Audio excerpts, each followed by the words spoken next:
안녕하세요. 저는 31살이고 현재 거주하는 곳은 인천입니다. 아는 사람들이 보면 저라고 충분히 예상을 할 수도 있을 만한데요. 저는 작년 가을에 결혼을 해서 이제 막 결혼 1년 차를 맞이한 사람이고 시부모님을 함께 모시고 사는 중이랍니다.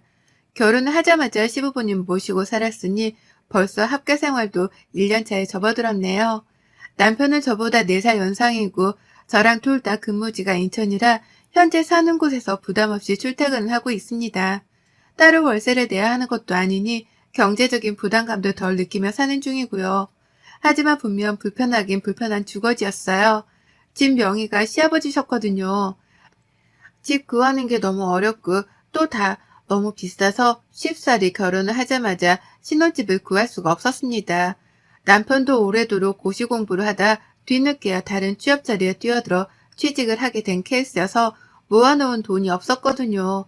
저는 대학을 졸업하자마자 직장을 다니긴 했으나 중간에 주식 투자를 했다가 몇 천을 날리고 또 친정 아버지가 사업하다 말아먹으며 만들어낸 빚을 갚느라 몇 천을 또 날린 전례가 있고요. 그렇다 보니 부부가 둘 다 모아놨던 돈이 한 푼도 없었습니다. 그럴 거면 결혼을 왜 하는지 의아했을 정도로 통장은 통장과도 다름이 없었죠. 하지만 둘이서 함께 일하고 모으면 돈이 전보다 술술 잘 모이지 않겠나 싶었어요. 돈 때문에 악착같이 사는 남편이 든든하기도 했고 또 한편으로는 제 모습을 보는 것 같아 안쓰럽기도 해서 서로에게 의지를 하며 위로해주고자 했던 것 같습니다. 그렇다 보니 통장에 든 돈의 여부와는 상관없이 함께 살던 호기로운 마음으로 결혼까지 하게 된 것이었어요. 그리고 실제로도 우리 부부의 결혼 생활은 좋았습니다. 너무 일차원적인 표현이긴 하지만 정말 좋으니까 좋았어요. 부부싸움을 자주 하는 편도 아니었고 평일에 일 나갔다 집에 돌아오면 같이 침대 위에 누워서 넷플릭스를 보며 마냥 휴식을 취했는데 혼자가 아니니까 괜히 심심하지도 않고 든든하더라고요. 아침 저녁을 꼭 차려 먹어야 하는 시어머니 때문에 출근길이나 퇴근길에는 꼭 밥이 차려져 있었고 그래서 숟가락만 거들며 밥을 챙겨 먹을 수도 있었습니다. 친정이 충청도라서 집밥 먹는 게 힘들었던 저로서는 시어머니가 해주는 집밥이 눈물겹도록 맛있고 감사했어요. 그래서 최대한 제가 할 수 있는 선에서라도 시어머니를 거들어드리며 집안일을 분담하고자 했고 또 필요한 게 있다면 제 돈을 꺼내서라도 용돈을 드리고자 했습니다. 직장을 다니느라 바쁜 며느리를 대신해 그만큼 집에서 집안일을 해주고 계셨으니 그에 합당한 금액을 지불해드리면서 감사함을 표현하려고 한 거죠. 시간이 조금씩 지나면서 제 모습을 본 남편이 그러더라고요. 공짜로 사는 줄 알았던 우리 집인데 시어머니께 다달이 월세를 내고 사는 것 같다고요. 불만스러워 하지는 않았지만 굳이 용돈을 주기적으로 드릴 필요는 없다고 말리기까지 하던 남편이었습니다. 의외로 차갑고 냉정한 모습에 제가 다 놀랄 지경이었죠. 자기 부모님께 용돈을 드리는 걸로 불쾌했으니 말이죠. 하지만 저는 남편의 말에 개의치 않았어요.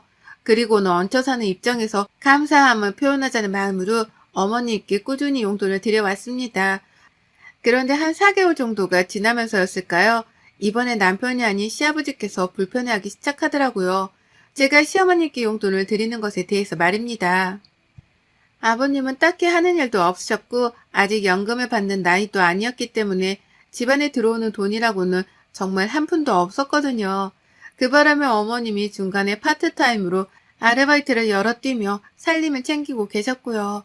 가진 재산이라고는 하나 있는 집 한 채가 전부였고 그마저도 아들 부부가 얹혀 사는 바람에 네 식구를 감당해야 하는 상황이셨습니다.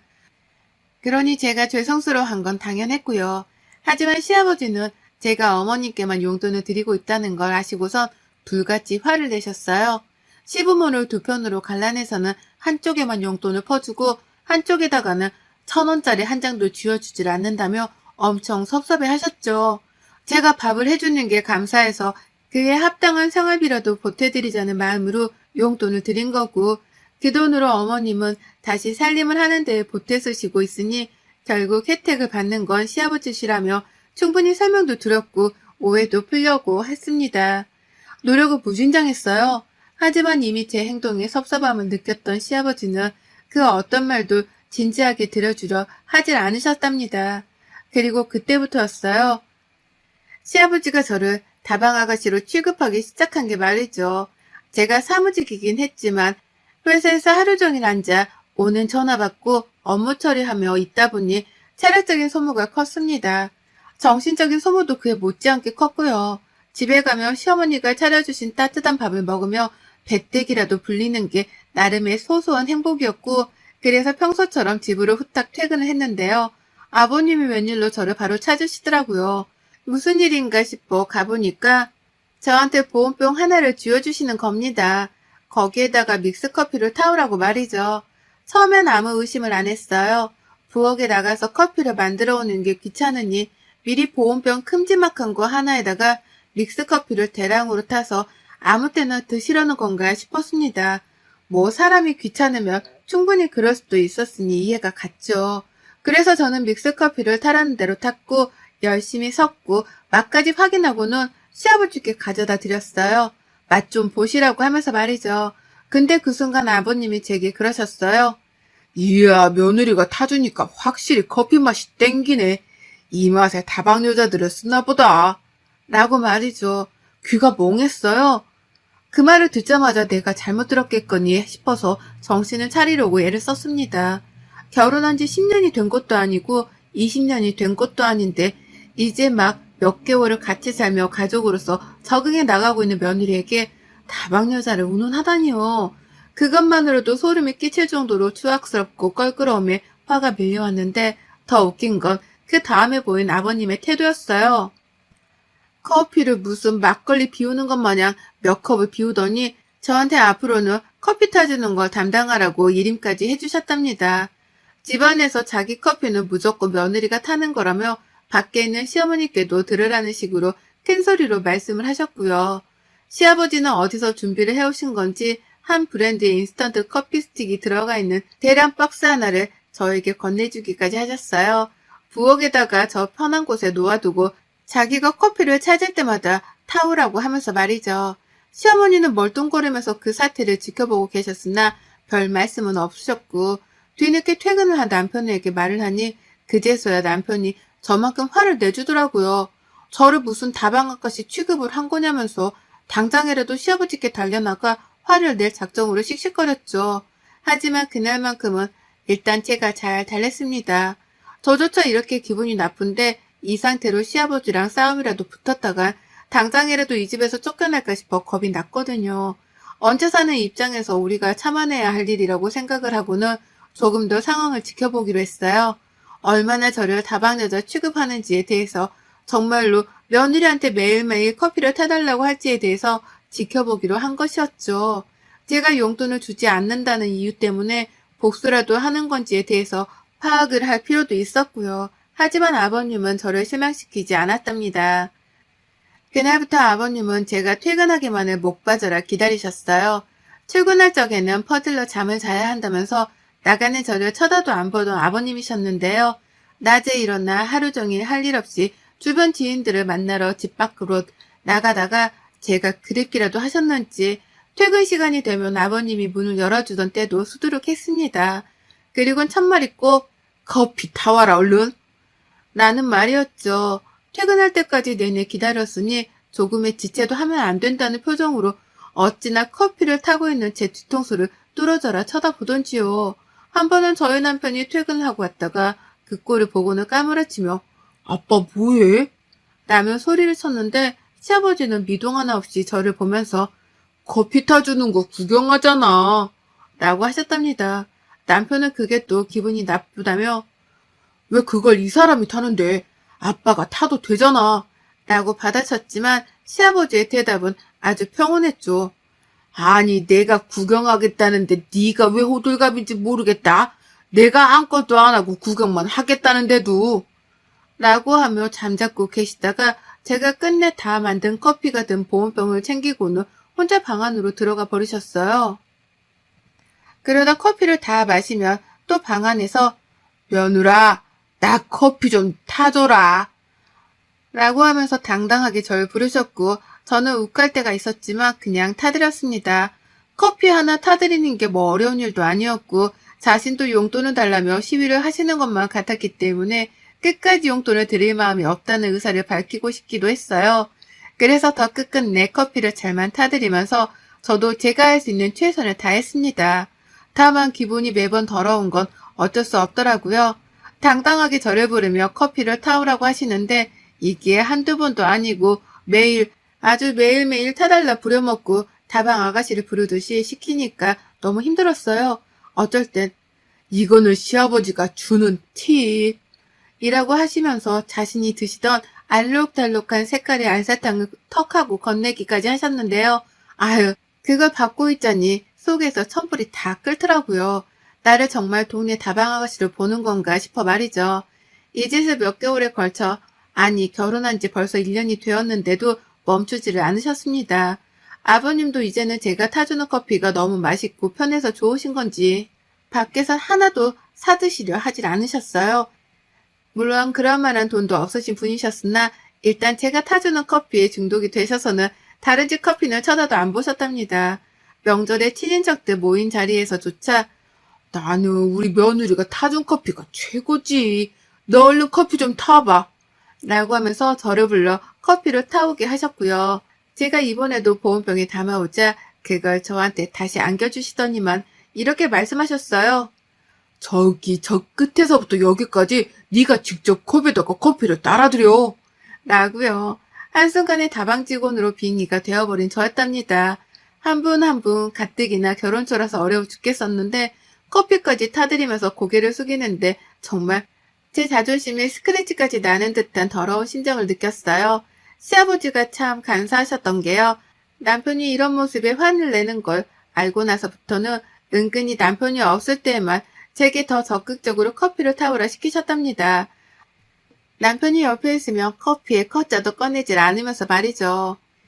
이 모든 진상짓들을 겪다 보니 저도 슬슬 한계에 부딪히더라고요.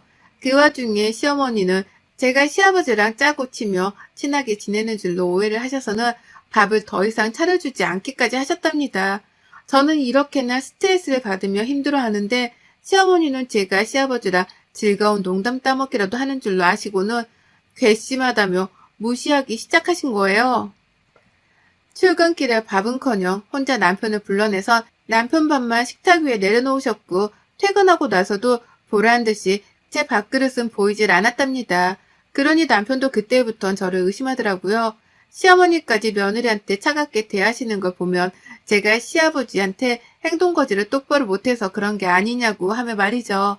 그때부터 저도 참지를 못했습니다. 다른 사람도 아닌 남편에 이어서 시어머니까지 저를 못난 여자 취급을 하니 제가 가만히 눈뜨고 이 꼴을 당할 수만은 없었죠. 그리고 이 적절한 타이밍에 시아버지는 저를 경로당으로까지 불러내셨어요. 예전에도 한번 가본 적이 있었습니다. 커피 배달을 하러 말이죠. 나이도 이르신 분께서 거기까지 가서는 친구를 사귀신 걸로도 모자라 친구분들께 제가 타준 커피를 먹이고 싶다며 제게 커피를 타오라 시키시더라고요. 주말이었고 저는 집에서 쉬는 중이었습니다. 남편은 동네 축구 모임을 하러 새벽같이 나간 후였고요. 어쩔 수 없이 혼자 커피를 타서 경로당까지 가 커피를 나눠드린 적이 있었고 그 후 집에 돌아와서는 벽을 보고 다짐했어요. 절대로 다시는 경로당까지 가서 커피를 타드리는 일을 만들지 말자고 말이죠. 등신처럼 끌려가서는 거기서 커피를 따르고 있는 제 스스로를 떠올리자니 너무 비참해서 숨도 안 쉬어졌습니다. 그 정도로 경로당 간 걸 후회하고 소름 끼쳐라 하면서 회피하고 있었는데요. 시아버지가 오랜만에 저를 다시 경로당으로 불러주셨어요. 주말이었기 때문에 이전과 마찬가지로 남편은 조기축구를 한다며 집을 나간 상태였고 시어머니는 더 이상 아침밥을 차려주지 않으셨던지라 혼자 아침을 말끔히 먹고는 거실에서 TV를 보고 계셨죠. 그쯤 되니 저도 시어머니께 실망스러웠습니다. 용돈을 퍼주면서 고마워하던 건 저인데 단순한 오해 때문에 밥도 안 주는 치사한 모습에 말이죠. 그래서 일부러 커피를 요란스럽게 탔어요. 믹스커피 특유의 그 달달한 향이 온 집안에 퍼지도록 컵안에 제 커피를 타서는 오래도록 싱크대 위에 올려만 뒀고 그러다 보온병을 챙겨서는 집 밖으로 나섰습니다. 아버님께 지금 간다는 전화를 드리면서 말이죠. 경로당에 도착을 했더니 꼴랑 네 분의 아버님 친구분들이 계셨어요. 다들 자판기 커피 하나도 돈이 아깝다며 굳이 집에서 쉬고 있던 제가 만들어 오는 커피를 기다리고 계셨더라고요. 그러니 어쩌겠어요. 저는 그 기대에 부응하도록 행동을 옮겼죠. 집에서 준비해간 일회용 컵들을 하나씩 나눠드렸어요. 따로 특별히 저희 시아버지께는 집에서 직접 가지고 나온 큼지막한 플라스틱 컵 하나를 드렸어요. 형광 색인 큰 컵 하나를 말이죠. 시아버지는 뭣도 모르고는 자기한테 큰 컵을 줬다면서 친구분들께 자랑을 하더라고요. 이래서 다방 아가씨가 필요한 거라고 말씀하면서 말이죠. 순간 제 눈에는 불꽃이 튀겼어요. 며느리를 며느리라 소개해주지도 못할 망정 그 앞에다가 대고 다방 아가씨라 재차 표현을 하며 제 커피를 받아내려 하셨던 시아버지의 꼬락서니를 어찌 해줄까 한참 고민했죠. 그러다 커피를 따라 드렸습니다. 보온병 안에 친히 끓여서 뜨겁게 달여온 그 내용물을 컵에다가 따라드린 거예요. 순간 시아버지 표정이 찡긋거리는 게 보였어요. 아버님은 이게 뭔가 싶은 표정을 보이면서 컵 안의 내용물을 차근차근히 살펴보려 하시는데 저는 그런 아버님께 일단 잡수세요. 몸에 좋은 걸로다가 가져왔으니까.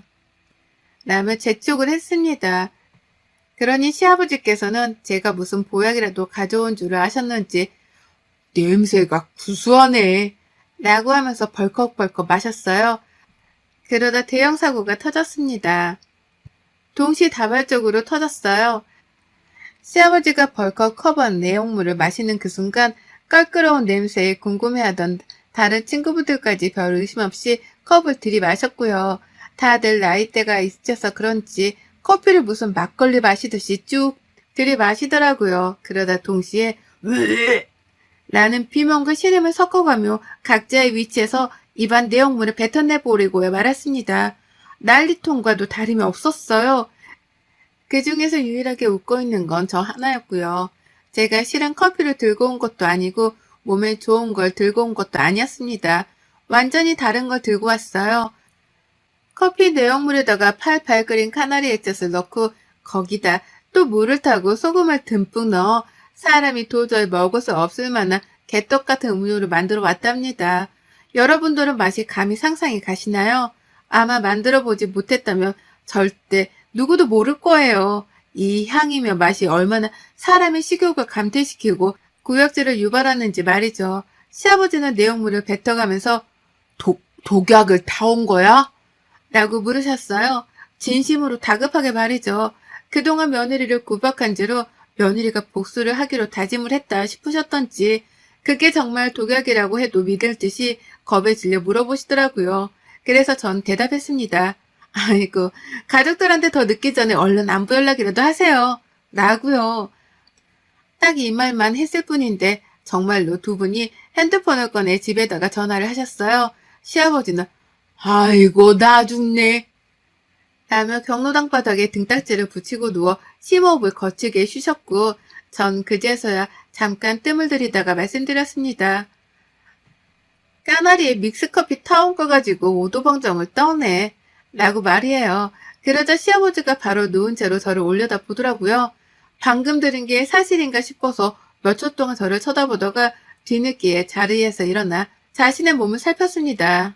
독약을 먹은 것 치고는 너무나 멀쩡했던 몸이었는지라 시아버지도 그제서야 자신이 멀쩡하단 걸 아셨는지 자리에서 일어나기까지 하며 주변 친구들을 챙기더라고요.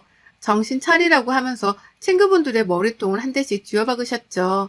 자신이 까나리 액젓에 속아 넘어가서는 죽을 뻔한 줄 알고 고꾸라져 있었다는 사실에 시아버지는 다소 충격을 받으셨는지 잠깐 동안은 정수기 앞에 가서 떠나지 못하셨어요. 차가운 물 한 번, 뜨거운 물 한 번을 번갈아 들이삼키시면서 어떻게든 입안에 있는 까나리 향을 없애려고 발악을 하셨습니다. 그러다가 뒤에서 기다리던 친구분이 빨리 좀 나오라고 시아버지를 밀어당기던 순간 아버님은 그제서야 저와 눈이 마주치며 저에게 화풀이를 시작하셨죠. 너 어떻게 감히 시애비한테 이런 장난을 칠 수 있어. 내가 진짜 죽는 줄 알고 방금 전까지 말이야. 너 이 일들 내가 그냥 넘어갈 줄 알아? 절대로 그냥 못 넘어간다. 내가 당장 너를 집에서 내쫓기라도 해야 직성이 풀릴 것 같은데 아유 짜 이놈의 까나리는 여전히 입안에 있네. 너 당장 나가. 내 집에서 지금이라도 당장 나가. 라고 하면서 제게 집을 나가라 호통을 치셨습니다. 절대로 이대로는 저랑 같이 한 집에서 괘씸해서 못 산다며 저령까지 자기 입으로 직접 언급을 하시며 저를 쫓아내셨어요. 모두가 보는 앞에서 통보를 하신 거죠. 그러니 저도 대답했습니다. 알겠다고요. 미련도 없었어요. 어차피 지금에 와서는 남편이랑 시어머니한테까지 오해를 받아가며 집안에서 환영을 못 받는 존재였는데 그 와중에 시어머니한테는 죄스러운 마음의 용돈도 꾸준하게 보내드리고 있었거든요. 그런데 이제 와서 생각을 해보니 내가 왜 그래야 하나 싶더라고요. 자식인 남편조차 시부모님께 용돈 드리는 걸 아까워하는 사람이었는데 내가 왜 예쁨을 받지도 못하고 밥 한 끼조차 얻어먹지를 못하면서 용돈까지 보내드려야 하나 싶었던 거죠. 그러는 와중에 시아버지까지 저를 이리 참담하고 암울하게 괴롭혀 오셨으니 이제라도 도망을 쳐야 할 타이밍이 왔다 싶었습니다. 그래서 바로 집으로 달려가선 짐을 챙기고 그 집을 빠져나왔습니다. 어머님이 집 나가는 저를 보며 어딜 가냐 놀래 물으시더라고요. 당일 집을 나설 때만 하더라도 본체만체 하시더니만요. 그래서 신경 끄고 시아버지 단속이나 잘 하시라는 말을 남기곤 집을 나왔습니다. 그러니 어머님도 놀라셨죠.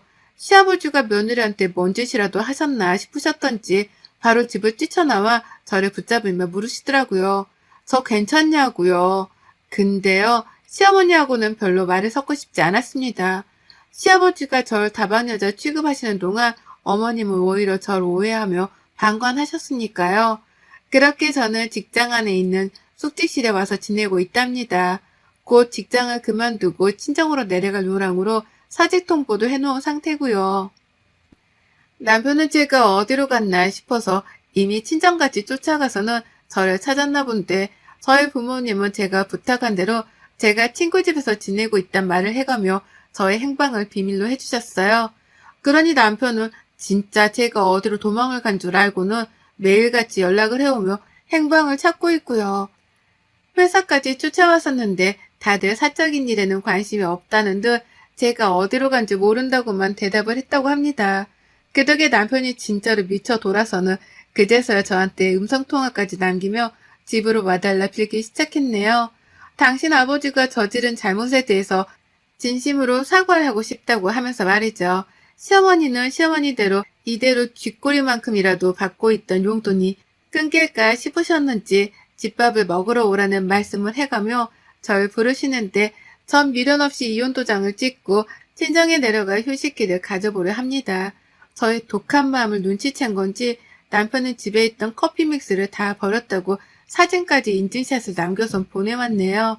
덤으로 시아버지는 시어머니 손에 쫓겨나기까지 해서 지금 경로당에서 주무시고 계시다고 하고요.